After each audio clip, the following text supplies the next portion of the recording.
Yo, what's up, guys? It's your boy Luis Torres, and today I'm going to tell you why the Randall Satan is the absolute worst head you could possibly get. What's up, guys? And I want to start off by saying that I'm completely kidding. That is the absolute one of the best heads I've ever used in my entire life. The only thing I'm using is my Fortin Zool. Instead of what I usually do is run the Zool through the front, I'm actually running it through the effects loop because it's actually pretty noisy, and I'll show you, I'll play it in a little bit. And then I'm using the Fortin Roach, so I'm plugged into the Roach. The Roach goes out into the front, and it also runs out to the key of the Fortin Zool, and then the in-out from the Fortin Zool is just connected through the back. Just because, it's a high-gain amp, and the problem is, if you're like me, that hiss just drives me crazy. So let me show you what I'm talking about. So this is with the Zool off.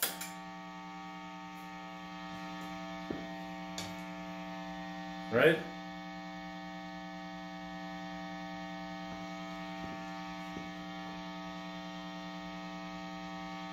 That hiss alone is showing up as 52 dB.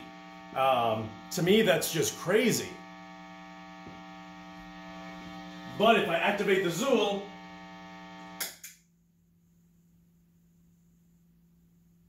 (23). My voice alone is 60. So, just to give you an idea. So, that is with the Zool on. So if you have a Randall Satan or any amp, and you have a good noise gate, and if that hiss drives you crazy from the preamp, then I would definitely suggest running it through the effects loop.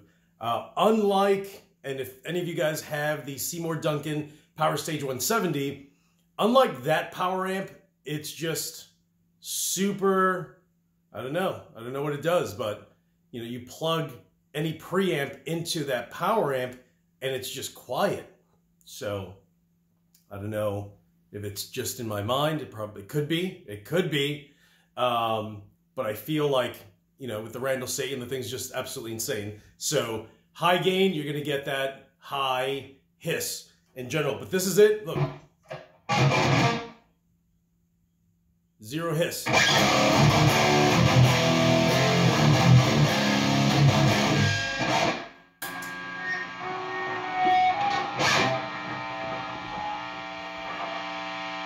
Listen to that. Are you crazy? That's what I used to deal with as a kid, because who the heck knew about noise gates? And the only one available was the Boss NS. Ugh.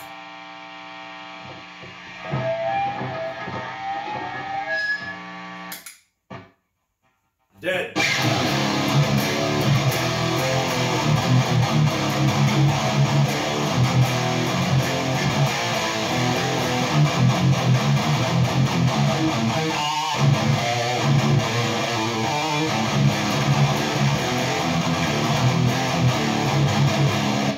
So should you get the Randall Satan?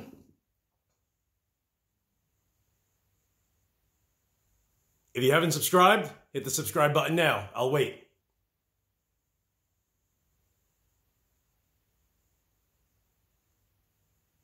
I know you did, son. Yo, so should you get the Randall Satan? Yo, without question, that thing is absolutely insane. And the reason why I don't have any overdrive, any boost pedal, is because it just doesn't need it. And for you guys who have the EVH 5150-3, whether it's the 6L6 or the EL34, it's kind of in that same ballpark where there's just so much punch in your face with them that you really don't need an overdrive pedal or a boost.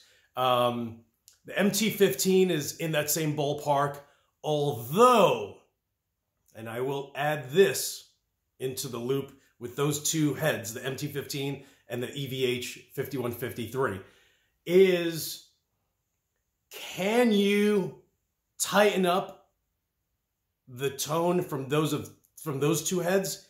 The answer is yes.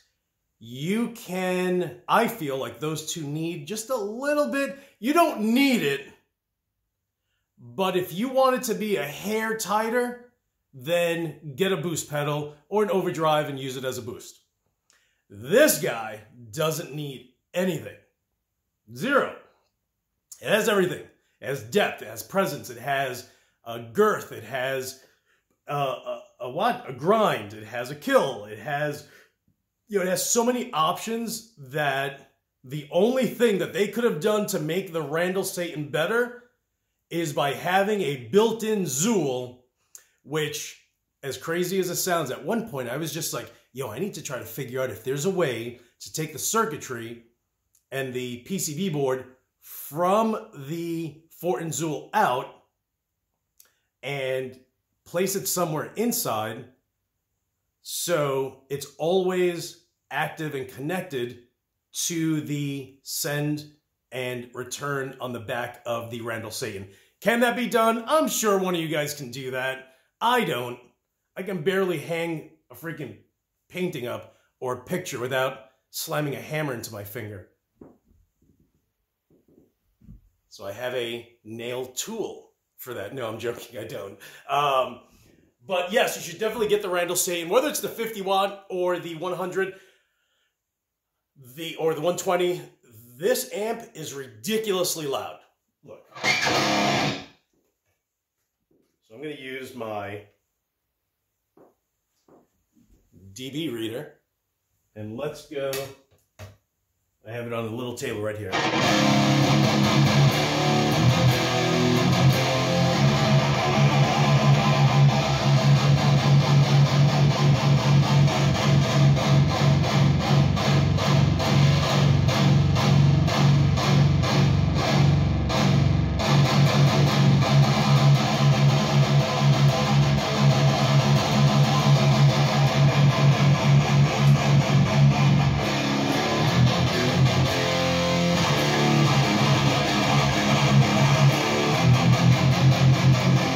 I'm at 2. That thing's already cranking at 76 dB.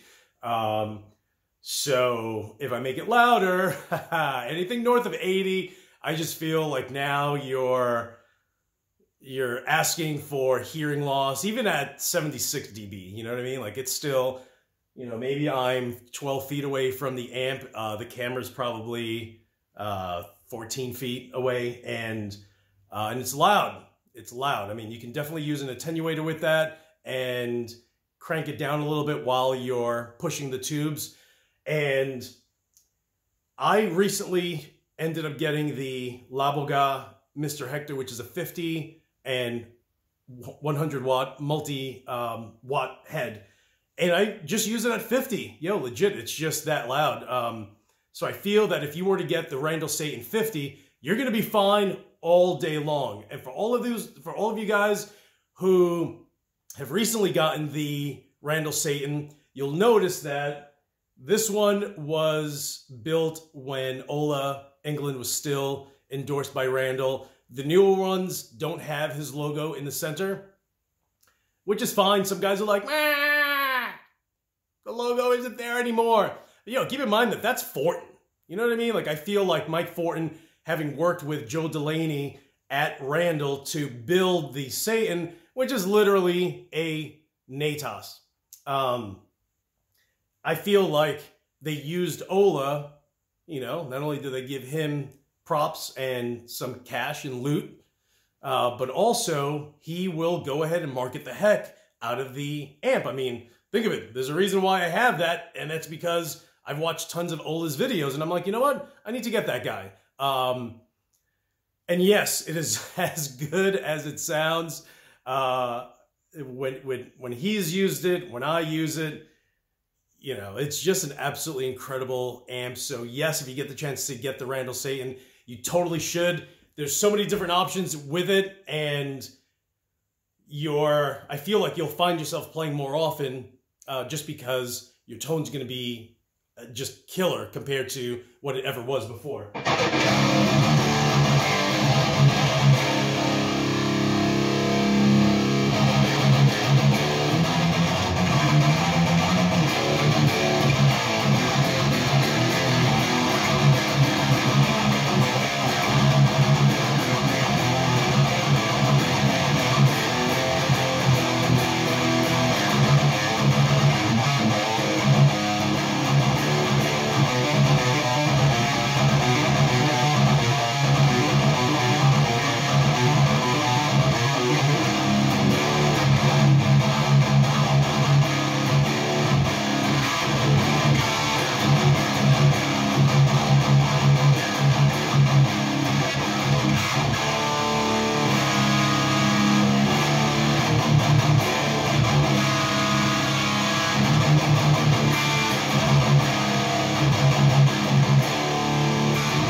So yes, Randall Satan, all day long.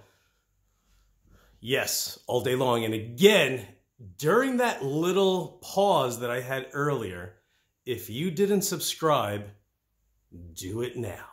And then like down here. All right, guys. Hey, thank you so much for watching. Have a great weekend. And as usual, I'll talk to you guys soon.